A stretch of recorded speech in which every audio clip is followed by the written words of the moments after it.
Amém. Glória a Deus. Boa noite, igreja. Paz do Senhor Jesus Cristo. Meus irmãos, é uma maravilha poder estar aqui mais uma noite para estudarmos a palavra do Senhor em conjunto. Nós vamos dar seguimento àquilo que havíamos começado na segunda-feira passada. Quem esteve aqui na segunda-feira anterior? Para aqueles que não estiveram, nós começámos o estudo do Sermão da Montanha, Palavras de Jesus Cristo, que vai de Mateus capítulo 5 ao capítulo 7. Na segunda-feira passada nós focámos no capítulo 5 e hoje vamos fechar com o capítulo 6 e 7.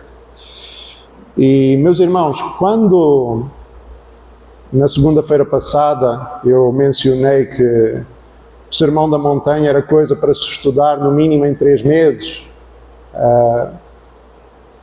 não é uma forma de falar. É que nem o pastor Paulo falou que Apocalipse demoraria facilmente 1 semestre, talvez até mais. E é por isso que eu quero pedir a cada um dos irmãos que está aqui hoje. Nós não vamos ter tempo de entrar em detalhe de tudo. Mas nós estamos falando de ensinamentos do nosso Salvador, de Jesus Cristo. Então o que eu quero pedir aos irmãos é que, depois do culto, quando vocês voltarem para casa, não deixem a vossa Bíblia fechada. Não fiquem aguardando pelo próximo culto, não. Voltem àquilo que foi falado hoje. Voltem à palavra que foi ministrada hoje. Orem ao Senhor, peçam ao Senhor para que Ele derrame da sua graça sobre cada um, para abrir o entendimento para as Escrituras. E vocês vão ver que quando vocês lerem essa palavra novamente e novamente e novamente, cada vez que vocês lerem, vocês vão entender um pouco mais daquilo que Cristo fala connosco através da palavra. O Senhor Jesus, Ele diz que as Escrituras são elas mesmas que testificam dele. Então nós queremos aprender cada vez mais e mais do nosso Salvador. Amém, irmãos? Então, nós hoje vamos focar-nos no capítulo 6 e 7. Nós havíamos terminado o estudo da segunda-feira passada com Mateus 5, 48, que dizia o seguinte: sede vós, pois, perfeitos, como é perfeito o vosso Pai que está nos céus. E Jesus, ele inicia o capítulo 6 com um ensino que é muito interessante, que é a respeito de dar esmola, mas mais do que isso. Jesus Cristo, ele nos ensina aqui que é possível fazer algo certo por um motivo totalmente errado. Então nós vamos ler, capítulo 6, diz o seguinte: guardai-vos de fazer a vossa esmola diante dos homens para serdes vistos por eles, pois não tereis galardão junto de vosso Pai que está nos céus. Quando, pois, deres esmola, não faças tocar trombeta diante de ti, como fazem os hipócritas nas sinagogas e nas ruas, para serem glorificados pelos homens. Em verdade vos digo que já receberam o seu galardão. Mas tu, quando deres esmola, não saiba a tua mão esquerda o que faz a tua direita, para que a tua esmola seja dada ocultamente, e o teu Pai, que te vê em secreto, te recompensará publicamente. Meus irmãos, quantas vezes nós vemos nos nossos dias pessoas que elas fazem de tudo para mostrarem que estão fazendo bem a alguém? Antigamente tocava-se trombeta, hoje é o story no Instagram. O que tem de gente que mostra: olha, eu estou fazendo uma doação para essa ONG de pessoas que são carentes e necessitadas, olha como eu sou bom, olha isso, e toda a gente fica, aplaude assim: oh, que cara legal, que esse cara está mostrando como se faz. O Senhor diz assim: ó, não tereis galardão junto do vosso Pai. já receberam o seu galardão. Nós, aquele que é nascido de novo em Cristo, ele não faz as coisas para agradar os homens. Ele não faz as coisas para se mostrar aos homens. Ele não faz as coisas para que o ego dele seja engrandecido, seja acariciado. Não. Ele faz para agradar ao Pai que vê no oculto. Vejam o exemplo que Jesus dá aqui. Quando tu deres esmola, quando fizerem alguma coisa de bom para alguém, não saiba a tua mão esquerda o que faz a tua direita. Vocês já viram o exemplo aqui? A mão esquerda não saber o que a direita está fazendo? De tão secreto que deveria de ser, de tão oculto. Porquê? Porque o único que deveria de ver isso aí é o nosso Senhor. O que vê em oculto. E aí Ele te recompensará. E Jesus não se vai ficar por aqui. Todo o capítulo 6 vai ser avançando mais e mais nessa questão de não fazer as coisas perante os homens, que é o que tem mais hoje em dia. Jesus chega e diz a respeito de oração. Começa a ensinar a multidão, a ensinar os seus discípulos como é que se deve orar. Quando orares, não sejas como os hipócritas, pois se comprazem em orar em pé nas sinagogas e às esquinas das ruas para serem vistos pelos homens. Em verdade vos digo que já receberam o seu galardão. Mas tu, quando orares, entra no teu aposento e, fechando a porta, ora ao teu Pai, que vê o que está oculto. E o teu Pai, que vê o que está oculto, te recompensará.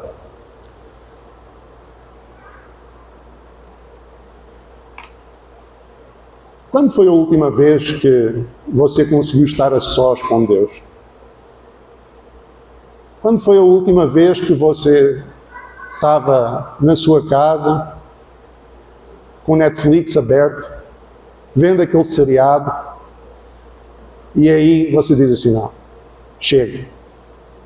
Desliga, para, vai para o seu quarto, fecha a porta e fica ali, se derramando aos pés do Pai, se derramando perante o Senhor teu Deus. Quando foi a última vez que fizeram isso? Meus irmãos, essa é a oração que Deus mais ouve. É quando você não quer mais nada, rigorosamente mais nada, do que estar na presença dEle. Só Ele e você. Você colocando a tua vida diante dEle e Ele te ouvindo. Quando foi a última vez? Meus irmãos, todos os homens da história, homens e mulheres que foram usados por Deus, não foi por terem uma oratória maravilhosa, não foi por terem memória fotográfica que conseguiam decorar todos os versículos da Bíblia, não. É porque tinham uma vida de oração, é porque tinham uma vida de estar totalmente dependentes de Deus. John Knox, uma vez, ele ajoelhou-se e falou, Senhor, dá-me a Escócia, senão eu morro. Quando foi a última vez que você colocou, Senhor, dá-me aquela vida, senão eu morro? Preciso evangelizar essa vida. Quando foi a última vez? Quando foi a última vez que você não pediu nada além daquilo que agrada ao Pai? Quando você não pediu nada para você, mas pediu ao Pai para fazer aquilo que Ele tem para a sua vida, não aquilo que você quer. E nós já vamos entrar nesse ponto adiante. E orando não useis de vãs repetições, como os gentios que pensam que por muito falarem serão ouvidos. Não vos assemelheis, pois, a eles, porque o vosso Pai sabe o que vos é necessário antes de vocês lhe pedirem. Meus irmãos, eu já vi um irmão num almoço, eu ficar quase meia hora orando. Na hora do almoço.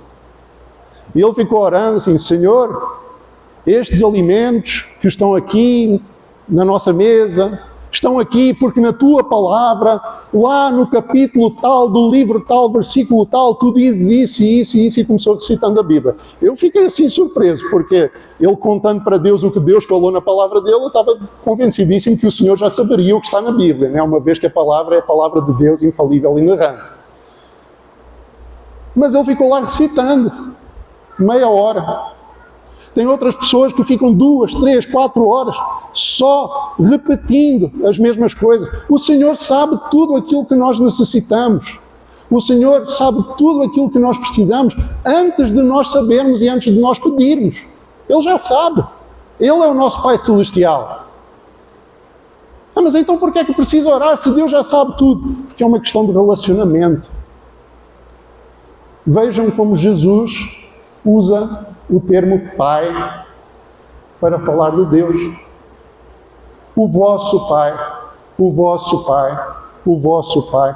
Deus, Ele não precisa que você explique para Ele o que você está precisando, porque é que você está precisando, quando é que você está precisando, Ele sabe disso. Mas Ele quer que você tenha um relacionamento com Ele de dependência, do mesmo jeito que um filho tem um relacionamento de dependência para com o seu pai. Essa criancinha que está aqui andando aqui na frente, exemplo prático, olha a dependência. A criancinha precisa ou não precisa de ser segurada pela mão? Precisa essa criança falar para os pais que eu preciso comer, eu preciso beber água, eu preciso dormir. Ou os pais sabem que precisam disso? É uma questão de relacionamento, meus irmãos. Uma questão de nós colocarmos a nossa vida nas mãos do nosso Pai Celestial. Só isso. Porque isso agrada a Deus. Porque Deus quer que cada um de nós estejamos seguros pela mão dEle. Portanto, vós orareis assim. Continua a palavra do Senhor. Pai nosso, que estás nos céus, santificado seja o teu nome, venha o teu reino, seja feita a tua vontade, tanto na terra como no céu. Meus irmãos, eu queria parar um pouco aqui, de novo, no Pai Nosso.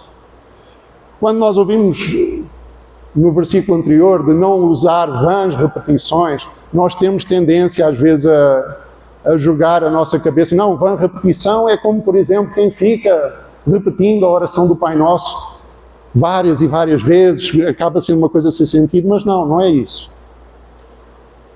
Nós também podemos fazer orações repetidas e repetidas e repetidas, por muitas vezes que as palavras sejam diferentes, mas com o mesmo intuito. É isso que Deus se está referindo a vãs repetições. Mas focando aqui no Pai Nosso, nós podíamos passar a hora que temos, um pouco menos agora, falando só dessa questão do Pai. Os irmãos já pararam para pensar o privilégio que é poder chamar o Deus vivo, Criador de todas as coisas, de Pai? Já pararam para pensar nisso aí? E o motivo de podermos fazer isso não é porque nós mereçamos fazer isso, não. Sabem o que é que nós merecíamos? É que Ele não fosse nosso Pai, fosse nosso juiz. Mas nós somos alcançados pela misericórdia de Deus. Somos adotados como filhos. Vindo à plenitude dos tempos, Deus enviou seu Filho, nascido de mulher, nascido sob a lei, para remir os que estavam debaixo da lei, a fim de recebermos a adoção de filhos. E porque sois filhos, Deus enviou aos nossos corações o Espírito do seu Filho, que clama, Abba, Pai. Nós só conseguimos chamar Deus de Pai por causa do que o Filho fez por nós. Só por isso. Nós só conseguimos chegar perante Deus e dizer assim, Senhor meu Deus e Pai, porque Jesus Cristo, Ele comprou esse direito para nós. Só por isso, meus irmãos. E o Espírito de Jesus Cristo, do mesmo jeito que Ele falava ali, Pai nosso que estás nos céus, é esse Espírito que reside sobre nós, que clama, Abba, Pai. Meus irmãos, eu já vi tantas vezes usarem esse versículo aqui, que clama, Abba, Pai, para fazer um desmerecimento ao nome do Senhor, tratando com uma desplicência completa. Não é porque Ele é nosso Pai que nós temos o direito de tratar Ele sem qualquer tipo de reverência, muito pelo contrário. Se um dos mandamentos é honra teu pai e tua mãe, o primeiro é acerca de Deus. Não é porque Ele é nosso Pai que nós perdemos a reverência, muito pelo contrário. Nós temos que ter mais reverência por esse Pai Celestial. Muito mais. E isso aqui é tudo o que Jesus veio fazer aqui. Santificado seja o teu nome, venha o teu reino, seja feita a tua vontade, tanto na terra como no céu. Meus irmãos, é isso o desejo do vosso coração, que o nome de Deus seja santificado, que seja glorificado no meio das nações, que o reino dele seja expandido, que a vontade dele seja feita. Eu tenho uma dificuldade na parte do seja feita a tua vontade, porque a minha carne, ela quer precisamente o contrário. Ela quer a minha vontade. Nós conseguimos, se não for pelo Espírito Santo a mudar as nossas vidas, a moldar-nos, a tornar-nos mais como Cristo, nós conseguimos abdicar da nossa vontade. Quem consegue aqui? Eu não, de jeito nenhum. E é por isso que Jesus deixa tão vincado que seja feita a tua vontade. E Ele demonstrou isso. O nosso campeão, o nosso Salvador, Ele demonstrou isso quando Ele estava lá no jardim do Getsemane orando assim, Senhor, passa de mim esse cálice, passa de mim esse cálice, passa de mim esse cálice. Se possível, mas seja feita a tua vontade. Aleluia. E a vontade de Deus Pai foi moê-lo, agradou a Deus moê-lo por nós, para que nós pudéssemos ter vida eterna, meus irmãos. A vontade dele foi cumprida ali e nós temos uma nova vida que clama, Abba Pai, seja feita a tua vontade. Bendito seja o nome do Senhor. O pão nosso de cada dia nos dá hoje. Mais à frente, Jesus vai perguntar, porque é que vocês estão ansiosos? Meus irmãos, conseguimos ficar plenamente satisfeitos em Deus? Única e exclusivamente em Deus? Senhor, dá-nos o pão nosso de cada dia. Isso nos basta, Senhor. Confiamos em Ti para o dia de amanhã. E não nos induzas à tentação, mas livra-nos do mal. Meus irmãos, não tem como nós nos livrarmos de tentações e fugirmos do mal se não for pela operação de Deus nas nossas vidas. Não tem como. Se não for Deus a socorrer-nos, nós caímos na tentação, nós caímos no mal, porque o mundo está no maligno. Só Deus para nos livrar disso aí. Perdoa-nos as nossas dívidas, assim como nós perdoamos aos nossos devedores. Em Mateus 6,14, porque se perdoardes aos homens suas ofensas, também o vosso Pai Celestial vos perdoará a vós. Se, porém, não perdoardes aos homens, também o vosso Pai não vos perdoará as vossas ofensas. Meu irmão, é difícil, não é? Complicado perdoar a quem nos ofende. É muito difícil. E nós arrumamos todo o tipo de justificação para dizer assim, não, Senhor, aquele fulano me fez sofrer muito. Me roubou, falou mal de mim, fez isso e aquilo, até a minha família se voltou contra mim por causa do que esse fulano falou. E aí Deus fala assim, perdoa. Mas, irmão Filipe, eu até já perguntei para Deus, pedi a Deus para me dar uma palavra a respeito desse irmão e disse que tinha que ver a palavra. Ele está quase ocupando o lugar do anticristo. Assim, meu irmão, tenho uma novidade para você. Você é tão pecador quanto essa pessoa. E se não for liberado perdão, e hoje em dia nós temos essa tendência, né? Libera isso, libera aquilo, libera a palavra. Libera perdão, meu irmão, porque se você não liberar esse perdão, o Pai Celestial não vai perdoar você. E é mais um motivo para nós voltarmos à oração que nós estávamos falando. Porque se não for com oração, se não for através do Senhor operando nas nossas vidas, nós não conseguimos perdoar desse jeito. De jeito nenhum. Só através da operação do Senhor. E Jesus continua. Mais uma coisa para agradar a Deus. Jejum, que nem a oração. Orar no oculto. O Pai Celestial vai ver. Quantos dos irmãos é que já receberam num grupo do WhatsApp de alguma coisa, às 3 da manhã aquela mensagem assim, estou orando por vocês. Às 4 da manhã, estou orando por vocês. Assim, beleza, só ora. É o Pai que tem que saber que você está fazendo isso. Jejum é a mesma coisa.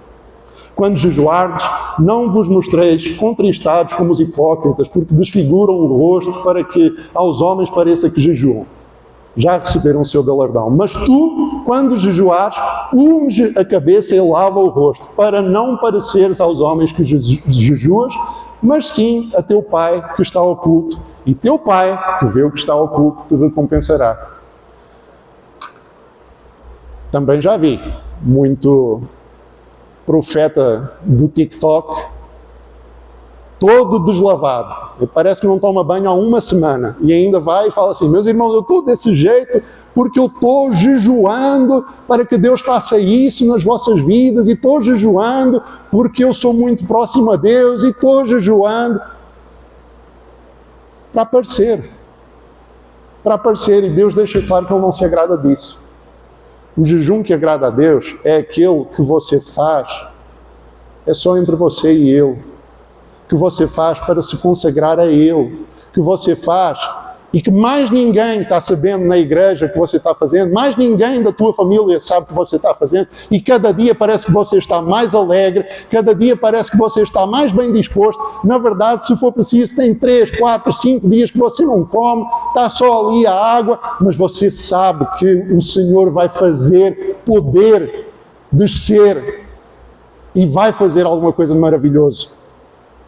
Isso é o jejum que agrada a Deus. Você e Deus, sem aparecer para os homens, sem ficar toda hora dizendo, não, estou jejuando. Primeira coisa que você faz quando vai na casa de alguém, assim, entra assim, irmão, não me oferece nada que eu estou em consagração, estou em jejum. Não deu nem bom dia ainda, já está falando isso.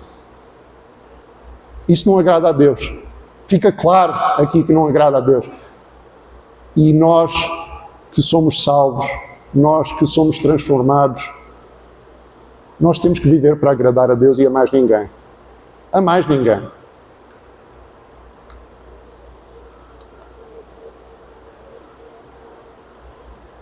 Isso leva-nos a esse ponto aqui.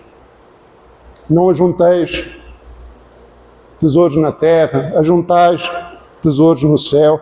Meus irmãos, quando eu falei para vocês lerem a palavra, a mesma palavra, depois de terminar o culto, é porque tem mais coisa, mas nós não temos tempo para chegar.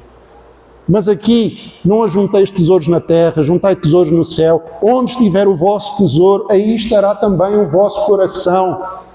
A candeia do corpo são os olhos. Se os olhos forem bons, todo o teu corpo terá luz. Se forem maus, todo o teu corpo será tenebroso. E quão grandes serão tais trevas. Meu irmão, onde é que está o seu tesouro? Onde é que você tem os olhos postos? É nas coisas desse mundo ou é em Deus? É nas coisas desse mundo ou é no reino dos céus? Onde é que está o seu tesouro e os seus olhos estão olhando o quê? Para onde você olha? É para Cristo ou para aquilo que você quer que Cristo te dê nessa vida aqui? Quando você ora para a glória de Deus ou você ora para que Deus glorifique a tua vida aqui na terra? Onde é que está o seu tesouro? Onde é que está o meu tesouro? Meus irmãos, quando eu falo o teu, é porque eu quero que vocês apliquem isso à vossa vida, mas acreditem, eu passei a semana toda nisso, olhando para mim. Onde é que está o nosso tesouro?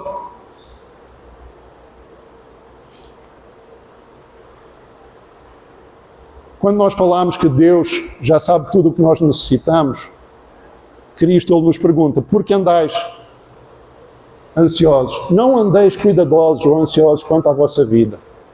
Qual de vós poderá, com todos os seus cuidados, acrescentar um côvado à sua estatura? Meu irmão, não importa o que você fizer, muda de dieta, faz exercício, você não vai acrescentar um côvado à sua estatura, não. Então, depende de Deus. Não andeis, pois, inquietos, dizendo que comeremos, que beberemos, que vestiremos, porque todas essas coisas os gentios procuram. Aquele que não tem a Deus procura essas coisas. De certo, vosso Pai Celestial bem sabe que necessitais de todas essas coisas. Mas buscai primeiro o reino de Deus e a sua justiça, e todas essas coisas vos serão acrescentadas. Esse é o outro versículo que hoje em dia ele é absolutamente mutilado para dizer assim: busca o reino que Deus vai te dar tudo. Você vai ter tudo aquilo que você quiser. É só buscar o reino. Pede a Deus. Só que, se nós pegarmos no contexto, o que é que Jesus estava falando aqui? Vosso Pai Celestial bem sabe que necessitais de todas essas coisas. Quais coisas? Comida, bebida, vestuário. As coisas que nós necessitamos para o nosso dia-a-dia. O nosso Deus, Ele não nos deixa desesperados com isso, não nos deixa sem a provisão. Muitas vezes ela vem de pessoas e de coisas que nós não fazíamos ideia que elas poderiam vir, meus irmãos. Mas ela vem. O Senhor honra. Mas Ele não prometeu riquezas. Tem um na Bíblia que prometeu riquezas em troco de adoração. Não foi Deus. Foi Satanás quando tentou a Cristo. Falou: se me adorares, eu vou-te dar tudo isso aqui. Mostrou todas as glórias de reinos, todos os poderes, riquezas, assim. Adora-me que eu te dou isso. O reino que Deus tem para nós é o reino dos céus, que é falado em todo esse sermão. Não fiquem ansiosos. Não significa, então vou cruzar as mãos e não vou fazer mais nada. Não. Faz aquilo que você tem que fazer, trabalhar, como a palavra diz, porque a palavra também diz assim: quem não quiser trabalhar, que não coma. Faz aquilo que você tem que fazer no teu dia-a-dia e confia no Senhor para te dar a provisão que você necessita.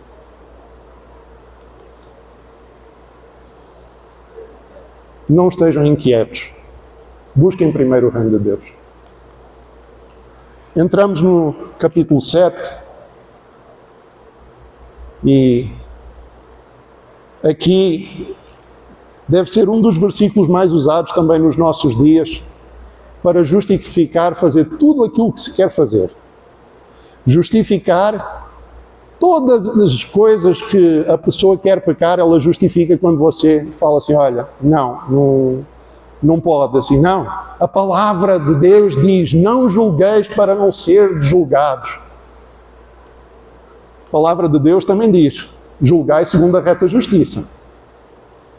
João 7,24.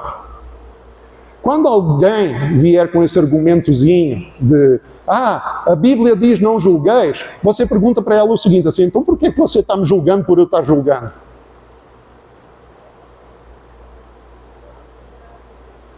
Não é isso que Jesus está falando aqui. Ele está falando do julgamento hipócrita. Ele está falando de quando nós estamos em pecado, estamos com a vida toda desacertada e estamos querendo corrigir o irmão que errou em alguma coisa. E é por isso que Jesus diz assim: olha, como dirás a teu irmão, deixa-me tirar o argueiro do teu olho, estando uma trave no teu. Hipócrita, tira primeiro a trave do teu olho e então cuidarás de tirar o argueiro do olho do teu irmão. É isso. Nós não podemos corrigir ninguém se a nossa vida estiver carente de uma correção ainda maior. Como é que vamos aplicar isso? O irmão, inclusive, vai dizer assim: não, como é que você vem falar comigo que eu vejo a sua vida, não tem uma coisa de bom testemunho na tua vida?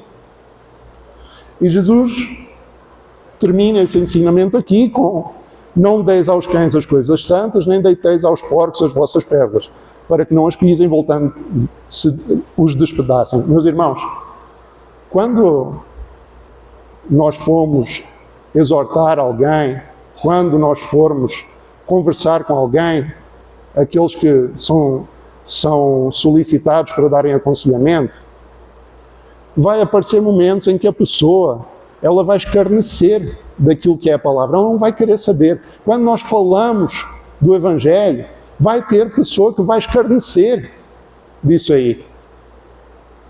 Insiste, não. Não deita as suas pérolas a porcos. E se a semente está plantada, quem dá crescimento é Deus.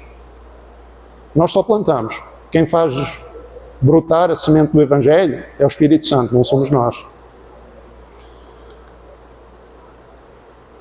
Pedi, dar-se-vos-á, buscai, encontrareis, batei, abrir-se-vos-ás.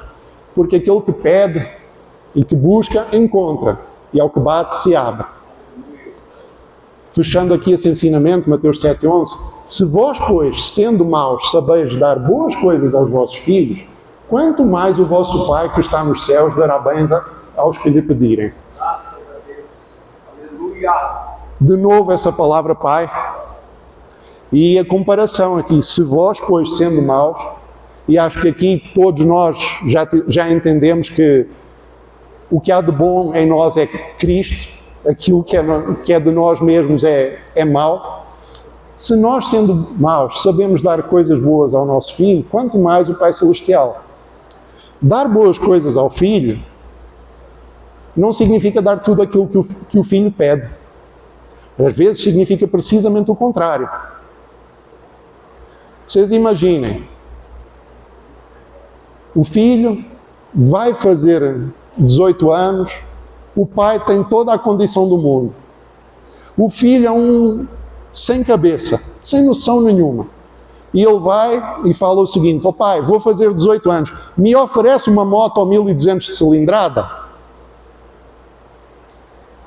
Semana que vem a minha carteira sai, pai. Ainda nem tem carteira, está pedindo isso. Vocês acham que aquele pai, se ele já sair na hora comprar essa moto, filho, está aqui, tudo o que você queria, é um bom pai? Agora, se esse pai disser assim: filho, tira a carteira, se prepara, ganha um pouquinho de experiência, lá quando você tiver 25 anos sem acidentes de moto, aí eu penso em te dar essa moto. É um pai cuidadoso, certo? É um pai que dá o presente no momento adequado, para quando o filho consegue beneficiar desse presente, para quando o filho não vai sofrer prejuízo com isso. Muitas vezes nós queremos bênçãos de Deus agora, e esse mundo ele nos leva a querer isso, tudo na hora, tudo naquele momento, tudo quando nós pedimos, Senhor, dá-me, já ficamos assim esperando, cadê? Onde é que está? Só que o nosso Pai, que nos conhece, Ele sabe quando nós devemos receber a bênção.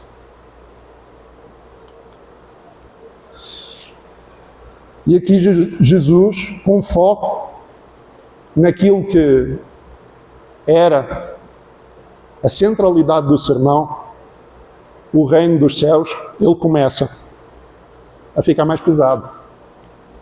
Portanto, tudo o que vós quereis que os homens vos façam, fazei-lhe também vós, porque esta é a lei e os profetas. Meus irmãos, a gente estava falando que a gente não gosta de perdoar. Nós gostamos de ser perdoados. Eu gosto de ser perdoado.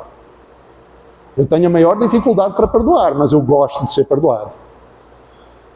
Muitas vezes eu tenho a maior dificuldade para fazer alguma coisa de boa para alguém, mas eu gosto quando fazem alguma coisa de bem para mim. Tudo o que nós queremos que os homens nos façam, façamos também. Porque essa é a lei e os profetas. Lembram, quem esteve aqui no culto passado, lembram-se que Jesus falou assim: eu não vim abolir a lei, eu vim cumpri-la na totalidade. Porque nós não conseguimos. Jesus não se esqueceu daquilo que ele tinha falado no início do Sermão da Montanha, não. Ele só vai expondo cada vez mais, para ficar mais claro a todos aqueles que estavam ouvindo esse ensinamento dele. Entrai, pois, pela porta estreita, porque larga é a porta e espaçoso o caminho que conduz à perdição. Muitos são os que entram por ela. E porque estreita é a porta e apertado o caminho que leva à vida, e poucos há que a encontrem. A maioria das pessoas não quer a Cristo, a maioria das pessoas querem aquilo que Cristo pode dar. Mas aquele que tem a Cristo, ele tem isso aqui. Eu sou a porta. Se alguém entrar por mim, salvar-se-á. Entrará, sairá e achará pastagens. Eu sou o caminho, a verdade e a vida. Ninguém vem ao Pai senão por mim. Meus irmãos, é isso aqui. É isso aqui que tem que ser todo o nosso objetivo. Não é o objetivo principal, não. Porque os outros objetivos menores, quando eles começam sendo muitos, eles desviam a atenção do objetivo principal. Esse tem que ser o único objetivo. Os olhos postos no reino de Deus. O tesouro nosso tem que ser esse aqui. Mas a porta é larga, espaçoso o caminho que conduz à perdição. E Provérbios explica isso com uma mestria sensacional, que há caminho que ao homem parece direito, mas o fim dele são caminhos da morte. Ao homem tem muito caminho aí que parece assim, ó, esse aqui é o legal, esse aqui é bom para mim. Só tem um caminho que leva à vida eterna, o resto é caminho de morte, meus irmãos. E reparem o seguinte, estreita é a porta, apertado o caminho. Não se iludam de pensar assim, eu vou viver a minha vida do jeito que eu puder, depois lá na frente, aí eu procuro a porta, eu entro pela porta estreita. O caminho é apertado para chegar nessa porta também. Não dá para viver de um jeito achando que depois lá atrás. Quem nos falou que vamos ter esse tempo? Quem nos falou? A nossa vida é um sopro. Temos que andar pelo caminho para chegar à porta. E Jesus, ele deixa um aviso aqui e uma responsabilidade. Mateus 7,15. Acautelai-vos, porém, dos falsos profetas que vêm até vós vestidos como ovelhas, interiormente são lobos devoradores. Pelos seus frutos os conhecereis. Porventura colhem-se uvas dos espinheiros ou figos dos abrolhos? Jesus, ele deixa uma pergunta aqui. Colhem-se uvas dos espinheiros ou figos dos abrolhos? A resposta é não. Então, significa que nós temos discernimento para ver realmente o que é bom fruto, o que é fruto ruim. E sabemos ver a fonte desse fruto, se ela é boa ou ruim também. Então toda árvore boa produz bons frutos, toda árvore má produz frutos maus. Não pode a árvore boa dar maus frutos, nem a árvore má dar frutos bons. Toda árvore que não dá bom fruto, corta-se, lança-se no fogo, por isso, pelos frutos os conhecereis.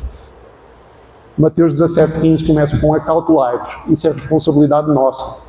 Não se iludam a pensar que, se o fulano estiver falando coisa que não é de Deus, Deus vai tratar com ele, isso não é problema meu. Não. Jesus Cristo diz o seguinte, você acautele-se dos falsos profetas. Como que nós nos acautelamos? A palavra de Deus nos mostra como é que é o fruto de alguém que é servo de Deus, como é que é o fruto de um pastor que serve a Deus e de um pastor que se serve a si mesmo. E a palavra nos diz que virá um tempo em que não sofrerão a sã doutrina. Quem não vai sofrer essa sã doutrina? É o povo que está na igreja. E por causa de não aguentarem essa sã doutrina, o que é que eles vão fazer? Amontoarão para si doutores conforme suas próprias concupiscências, seus próprios desejos. Se alguém vos anunciar outro evangelho além do que recebeste, seja anátema. Meus irmãos, se alguém vos anunciar alguma coisa que não é de acordo com a palavra de Deus, seja anátema. Isso é forte, meus irmãos, seja maldito. Isso é responsabilidade minha e sua, porque hoje eu estou aqui em cima, amanhã eu estou aqui sentado. E eu tenho a responsabilidade de tudo o que eu ouvir vindo daqui de cima, de analisar à luz da palavra. Acautelai-vos. Vejam os frutos. O fruto não é se a pessoa é eloquente aqui em cima. O fruto não é se a pessoa tem uma boa oratória aqui em cima. Não é por 45 minutos de pregação aqui em cima que vocês vão ver se a pessoa é um grande homem de Deus, até porque não existem grandes homens de Deus. Os homens de Deus são fracos, falhos, necessitados, mas eles estão nas mãos de um Deus poderoso. O fruto é o que você vê nessa pessoa no dia a dia.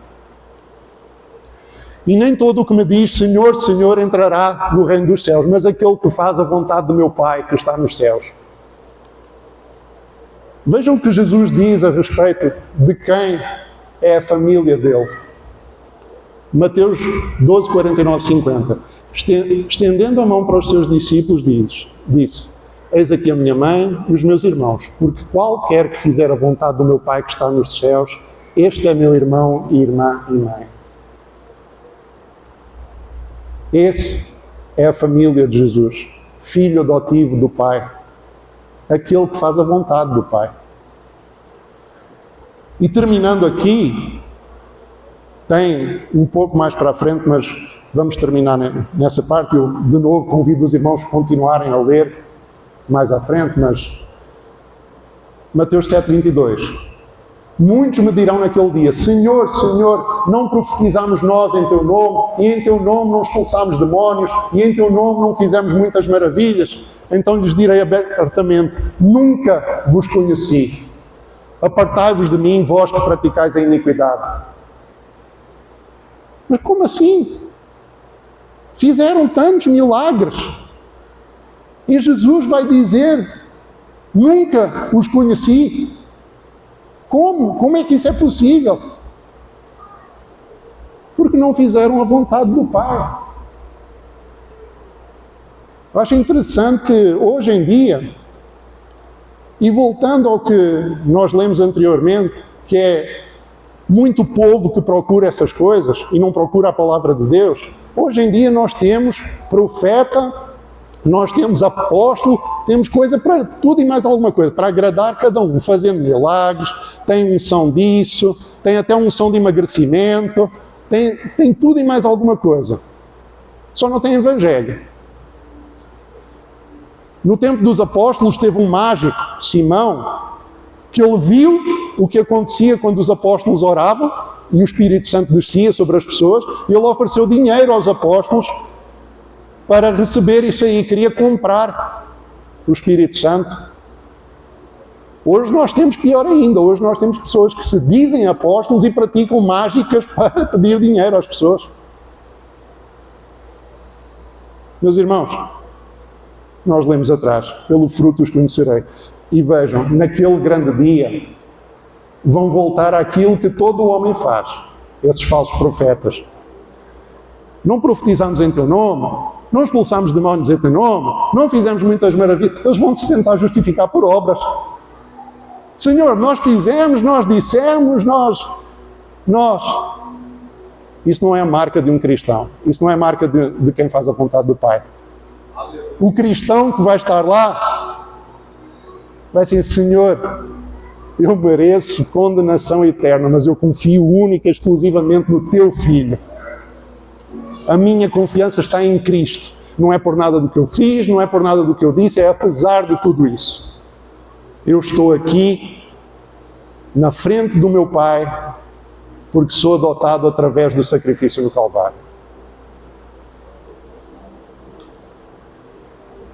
E vamos ficar por aqui hoje. Tinha um pouco mais para a frente, mas eu acredito que os irmãos vão voltar para casa e vão ler. Em que o Senhor vai abrir os vossos olhos, vai ser uma bênção. As Escrituras, quando nós as estudamos, elas edificam, elas consolam. Quando precisam, elas exortam, elas corrigem-nos. E nós vamos, dia após dia, sendo moldados à imagem de Cristo, até aquele grande dia em que vamos estar com Ele. Que Deus abençoe a todos. Fica de pé no seu lugar.